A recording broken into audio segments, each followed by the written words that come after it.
அஸ்ஸலாமு அலைக்கும் வரஹ்மத்துல்லாஹி வபரகாத்துஹு. தினமும் ஒரு ஹதீஸ்.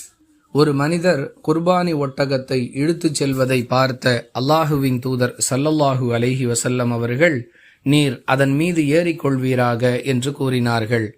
அந்த மனிதர், இதுவோ குர்பானி ஒட்டகமாயிற்றே என்று பதில் கூற, பரவாயில்லை, நீர் அதில் ஏறிக்கொள்வீராக என்று அல்லாஹுவின் தூதர் ஸல்லல்லாஹு அலைஹி வஸல்லம் அவர்கள் மீண்டும் கூறினார்கள்.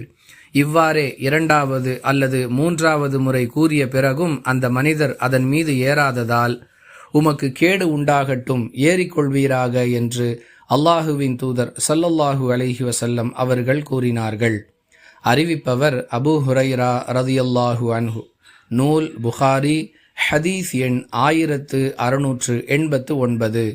அன்பிற்குரிய அல்லாஹுவின் நல்லடியார்களே, குர்பானிக்காக வாங்கப்பட்ட பிராணியாக இருந்தாலும் அதை வாகனமாக பயன்படுத்துவது மார்க்க ரீதியாக குற்றம் அல்ல என்பதை இந்த ஹதீஸ் மிக தெளிவாக விளக்குகிறது.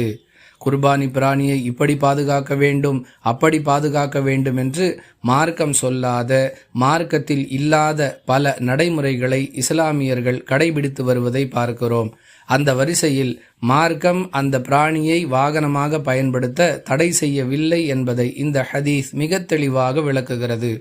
மேலும் அல்லாஹுவின் தூதர் ஸல்லல்லாஹு அலைஹி வஸல்லம் அவர்களுடைய வழிகாட்டுதலை ஒருவர் பின்பற்றாவிட்டால் அவருக்கு கேடுதான் உண்டாகும் என்பதையும் நபிகளாருடைய வாய் வழியாகவே அல்லாஹ் நமக்கு எச்சரிக்கை செய்கிறான்.